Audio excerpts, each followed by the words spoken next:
ہوتا ہے نا، اس کو جو مارنے آ رہا ہے لوگ کہیں بھی یہ بڑا بدماش ہے، ہم اس کے ساتھ اس کا مقابلہ نہیں کر سکتے، تم جانو یہ جانتے۔ تو یہاں پر بھی اصل توکل اللہ پر ہی ہونا چاہیے، مادی وسائل ہونے کے باوجود بھی جہاں ظاہری وسائل ہو تب بھی اصل اعتماد اللہ پر ہو، لیکن جہاں پر ظاہری وسائل موجود ہوں، مادی اسباب موجود ہوں، وہاں پر ہم کہہ سکتے ہیں کہ کسی مخلوق سے کسی چیز سے پناہ لینا کہ جس میں ظاہری طور پر پناہ دینے کی طاقت ہو۔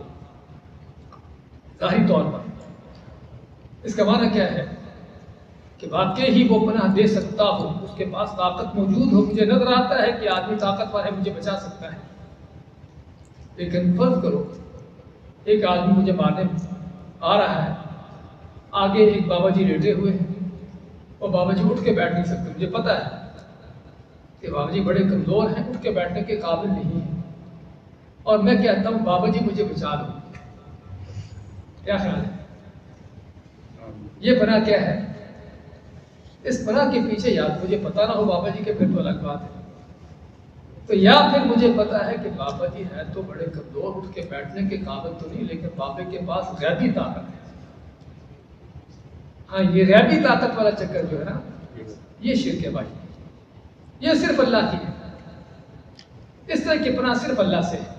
اس لیے ہم چاہتے ہیں قرآن کریم کو اگر سیکھنے بیٹھے ہیں تو اپنے عقیدے کو بھی سیکھیں، اور قرآن سب سے پہلے ہمیں توحید کا عقیدہ سکھاتا ہے، اور اس موضوع پر بھی ہمارے ہاں کیا کیا شرک کے انداز ہیں۔ اللہ سے ہٹ کر بندوں سے پناہ لینا، مردوں سے، فوت شدہ لوگوں سے پناہ لینا، ان سے پناہ طلب کرنا جو بیچارے خود بھی اپنے آپ سے عاجز ہیں، یہ کیا ہے؟ شرک ہے۔ اور جاہلیت میں لوگ کرتے تھے ایسا، جاہلیت میں اسلام سے پہلے لوگ جنوں سے پناہ لیتے، مردوں سے پناہ لیتے، بیکار قسم کے بتوں اس طرح کی چیزوں سے پناہ لیتے۔ اور خولہ حکیم کی حدیث آتی ہے کہ آپ فرماتے ہیں کہ لوگ سفر کرتے اور کسی وادی میں ٹھہرتے تو وہاں پر کیا کرتے؟ وہاں پر وادی میں ٹھہرتے ہوئے اعلان کرتے، اونچی آواز سے کہتے کہ ہم یہاں سے جنوں کا جو سردار ہے اس کی پناہ لیتے ہیں، یہاں جنوں کا جو سردار ہے اس کی پناہ لیتے ہیں کہ ہمیں کوئی جن تنگ نہ کرے۔ تو اللہ تعالیٰ نے کیا فرمایا؟ فَزَادُوهُمْ رَهَقًا، جنوں کو پتہ چل جاتا کہ ڈرے ہوئے پہلے سے اور ان کو تنگ کرتے، نہ وہ اس طرح کہتے، شاید جنوں کو نہ پتہ چلتا، اب جب کہہ دیا جنوں کو پتہ چل گیا کہ ڈرے ہوئے ہم سے، اللہ فرماتا ہے فَزَادُوهُمْ رَهَقًا، اور ان کو تنگ کرتے۔ یہ تو تھا جاہلوں کا کام، اسلام نے ہمیں اس کے متبادل کیا دیا ہے؟ کون بھائی بتائے گا کہ اس کے بدلے میں ہم نے اسلام کو کیا حل دیا ہے؟ دعا کریے۔ آپ کسی جگہ پر جاتے ہو، کہیں ٹھہرتے ہو، چاہے وہاں پر کسی چیز کی تکلیف کا یا کسی اذیت کا ہونے کا ایسا خطرہ ہو یا نہ ہو، کہیں بھی ٹھہرتے ہو یہ دعا پڑھ کے ٹھہرو، کیا؟ اعوذ بکلمات اللہ التامات من شر ما خلق۔ آپ مانتے ہیں کہ جو یہ دعا پڑھ کے وہاں ٹھہرتا ہے، جب تک وہاں سے جاتا نہیں اللہ کے حکم سے کوئی چیز اس کا نقصان نہیں کرے گا۔ علامہ قرطبی رحمۃ اللہ علیہ بہت بڑے مفسر ہیں، فرماتے ہیں کہ میں جب بھی جہاں ٹھہرا ہوں یہ دعا پڑھ کے ٹھہرا ہوں، اور اللہ کے فضل سے، اللہ کے حکم سے کبھی مجھے کسی چیز نے تکلیف نہیں دی، کسی چیز نے ڈسا ہو، بہت تکلیف ہو کبھی ہوا۔ کہتا میں ایک جگہ ٹھہرا تو مجھے بچھو نے ڈس لیا، تو میں نے سوچا میں کیا کیوں ڈسا ہے، تو جب سوچا تو پتا چلا کہ دعا نہیں پڑی تھی، دعا نہیں پڑی تھی۔ اور بھائیوں ان چیزوں کا بڑا ہی اثر ہے، ان کا فائدہ اگر تو اصل تو ہمیں دینی طور پر لینا چاہیے، اس میں جو اجر و ثواب ہے آپ صلی اللہ علیہ وسلم کی سنت ہے، اصل تو ہمارے مد نظر ہو، لیکن اس کے ساتھ ساتھ دنیاوی لحاظ سے تو آپ جہاں کہیں بھی رکتے ہو، شہر ہو، جنگل ہو، صحرا، کچھ بھی ہو، جہاں بھی رکتے ہو ٹھہرتے ہو یہ دعا پڑھ کے ٹھہرو، اللہ پر پورے یقین رکھتے ہوئے، صرف الفاظ کہنے کی حد تک نہیں، اور پھر اللہ کے حکم سے آپ کا کوئی چیز نقصان نہیں کرے گی، کوئی چیز نقصان نہیں، تاکہ کوئی انسان بھی آپ کا نقصان نہیں کرے گا۔ بعض لوگوں سے خطرات ہوتے ہیں، ہاں نقصان کرنے کا معنی کیا ہے کہ بعض اوقات کو ظاہری طور پر ممکن ہے آپ کو کوئی چیز ڈس لے، لیکن اس ڈسی ہوئی چیز کا آپ کو اثر نہیں ہوگا، آپ پر اس کا اثر نہیں ہوگا۔ تو یہ اعوذ یا استعاذہ تو خیر ٹائم تھوڑا ہے، آگے چلنا چاہتے ہیں. تو اعوذ میں پناہ لیتا ہوں برب الناس، لوگوں کے رب کی. رب کے معنی جو ان کا پالنے والا، ان کی پرورش کرنے والا، ان کو پیدا کرنے والا، سارا کچھ.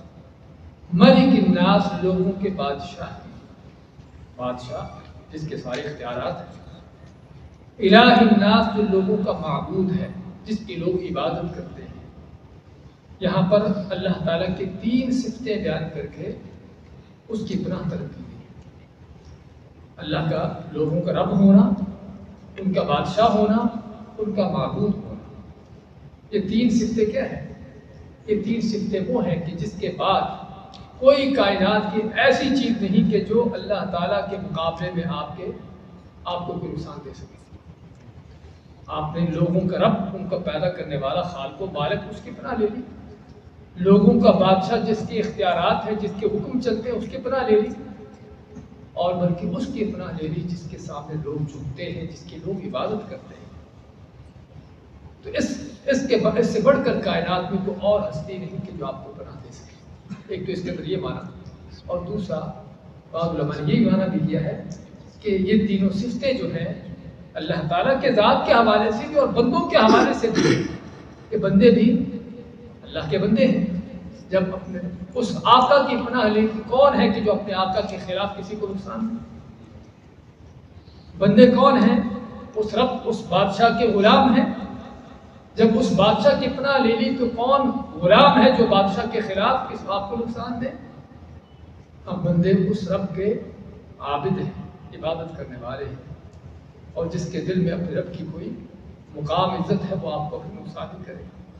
تو ان تینوں اللہ تعالیٰ کی جو صفتیں ہیں حقیقت میں اللہ تعالیٰ کی ذات کے حوالے سے، بندوں کے حوالے سے بھی عظیم صفات ہیں کہ آدمی اگر ان کو واقعی ہی سوچ سمجھ کر کہتا ہے تو اللہ تعالیٰ کی حقیقی پناہ حاصل ہو جائے. اچھا، پناہ کس چیز سے؟ من شر الوسواس الخناس. شر کے معنی برائی، وسواس، وسوسہ پیدا کرنے والا. عربی کا قاعدہ کلیہ ہے کہ جب کوئی لفظ ایسا ہوتا ہے کہ جس میں حرف جو ہے بار بار آ رہے ہیں، وسوسہ، 2 واو اور 2 سین، زلزلہ، 2 زائر را اور 2 لام، اس میں کیا معنی ہوتا ہے؟ اس طرح اس میں حرف جو ہے وہ بار بار آ رہے ہیں، ایسے ہی اس چیز کے اندر وہ حرکت بھی بار بار ہو رہی ہے. تو وسوسہ کیا ہے؟ وسوسہ کہ وہ خیالات جو بار بار انسان کے دل میں پلٹ پلٹ کر آتے ہیں، برے خیالات، شیطانی خیالات جن کو ہم کہتے ہیں. تو من شر الوسواس، تو وسواس جہاں پر وسوسہ نہیں، وسواس وسوسہ ڈالنے والا. وسواس جو ہے یہاں پر شیطان کی صفت ہے کہ جو بار بار وسوسے ڈالتا ہے. اور وہ کون ہے؟ وہ الخناس ہے. خناس کے معنی خنس یخنس، لفظی معنی ہے کسی چیز سے پیچھے ہٹ کے پھر آنا، پلٹ پلٹ کے آنا، بار بار ہٹ کرنا. اور یہ شیطان کے دونوں ہی کام ہیں. وہ بار بار وسوسے ڈالتا ہے اور بار بار ہٹ کرتا ہے.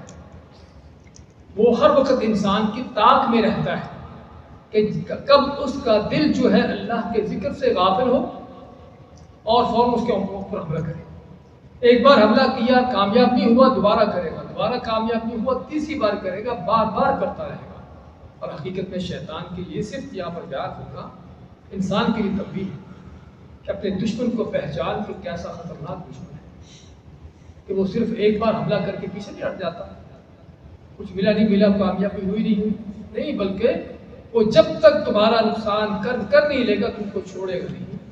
ہاں الگ بات ہے کہ اللہ کی حفاظت میں آگے تمہارا نقصان نہیں کر پائے گا جتنے بھی حملے کر لیں، لیکن اس سے پتہ چلتا ہے کہ اس کی کتنی کوشش ہے انسان کا نقصان کرنے کی. اور یہاں پر ایک قابل اور چیز جو ہے اس سورت کے اندر، اور صاحب کا پہلی سورت فلق ہے، اس کے اندر وہاں پر ایک ہی بار پناہ لینے کا حکم دیا، قل اعوذ برب الفلق، بس. آگے مختلف چیزوں سے پناہ کا ذکر آ گیا. پناہ ایک چیز سے، اللہ تعالیٰ کی ایک صفت بیان کر کے مختلف طرح کی شر سے پناہ لی گئی. اور یہاں پر اللہ تعالیٰ کی 3 صفتیں بیان کر کے ایک شر سے پناہ لی گئی. کیونکہ وہاں پر جن چیزوں سے پناہ لی گئی نا وہ مادی حصی چیزیں ہیں، جادو کا معاملہ ہے، کوئی اندھیری رات کا مسئلہ ہے، کوئی حسد ہے، ایسی چیزیں ہیں کہ جو، لیکن یہاں پر شیطان کہ آپ کا کائنات میں آپ کا سب سے بڑا دشمن ہے. تو یہاں پر اللہ تعالیٰ کی 3 صفتیں بیان کر کے صرف ایک شیطان کے شر سے پناہ مانگی کہ من شر الوسواس، اس کے شیطان کے شر سے کہ بڑا ہی وسوسے ڈالنے والا ہے. وسواس کے معنی وسوسے ڈالنے والا، الخناس جو پلٹ پلٹ کے آتا ہے، بار بار آتا ہے، ایک بار ڈالا دوبارہ پھر تیسری بار، بار بار انسان کے دل میں ہر وقت اس کا کام یہ ہے. اور یہ اس وقت ہوتا ہے جب انسان اللہ کے ذکر سے غافل ہوتا ہے. وَمَن يَعْشُ عَنْ ذِكْرِ الرَّحْمَنِ نُقَيِّضْ لَهُ شَيْطَانًا فَهُوَ لَهُ قَرِينٌ. اللہ مانتا ہے کہ جب انسان اللہ کے ذکر سے غافل ہوتا ہے، اللہ مانتا ہے کہ پھر اس کے ساتھ شیطان کو لگا دیتے ہیں. وہ شیطان اس کا ساتھی ہوتا ہے، اس کو غلط پٹیاں پڑھاتا ہے، غلط باتیں سکھاتا ہے، وسوسے ڈالتا ہے، برے خیالات اس کے دل میں ڈالتا رہتا ہے کہ یہ کر اور وہ کر، اور آدمی کو برے کاموں پر لگا کر چلا کر ساتھ اس کو یہ بھی بتاتا ہے کہ جو تو کر رہا ہے یہ سب سے اچھا ہے. اس کو اس کے برے کام، اس کی غلطیاں، اس کے شرک، اس کے جرم، ان کو نیکی بنا بنا کر پیش کرتا ہے، اس کو بڑی اچھی چیز، اچھی انداز سے اس کو پیش کرتا ہے. تو یہ شیطان کا کام کہ جو وسوسے ڈالتا ہے اور ہٹ ہٹ کے ڈالتا ہے. الذی یوسوس فی صدور الناس، کہ جو یوسوس، یہاں پر پھر وہی وسواس کا لفظ کہ جو وسوسے ڈالتا ہے، یوسوس وسوسے ڈالتا ہے، فی صدور الناس، لوگوں کے سینوں میں. صدور جمع صدر کی، اور صدر سینہ، اور سینے میں کیا ہوتا ہے؟ دل. اور یہاں سے یہ پتہ چلا کہ انسان کی سوچ فکر کا جو آلہ ہے وہ کیا ہے؟ دل ہے. آج کل کی میڈیکل کیا کہتے ہیں؟ وہ دماغ ہے. قرآن کہتا ہے دل ہے، ایک نہیں بلکہ کئی آتے ہیں. فَإِنَّهَا لَا تَعْمَى الْأَبْصَارُ وَلَكِنْ تَعْمَى الْقُلُوبُ الَّتِي فِي الصُّدُورِ. اللہ مانتا ہے کافروں کے بارے میں ان کی آنکھیں اندھی نہیں ہیں، ان کے دل اندھے ہیں جو سینوں میں ہیں. تو قرآن کریم کی متعدد آیات میں اللہ نے دلوں کا ذکر کیا ہے، اور رسول کریم صلی اللہ علیہ وسلم نے دل کا ذکر کیا ہے.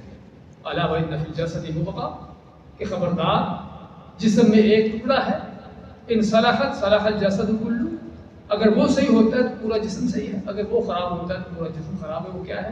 الا وہی القلب، وہ دل. اس لیے ہم کہیں کہ میڈیکل ریسرچ کچھ بھی کہہ لے، اس سے پہلے رب کائنات، اس سے بڑھ کر کسی کی بات سچی نہیں. الا یعلم من خلق وهو اللطیف الخبیر. آج کے ڈاکٹر بیچارے تو اپنی مادی قسم کی ریسرچیں کرنے بیٹھے ہوئے ہیں. وہ رب کائنات جس نے پیدا کیا ہے تو اس کو نہیں پتا کہ انسان کیا ہے، انسان کے کون سا عضو کس کام کے لیے.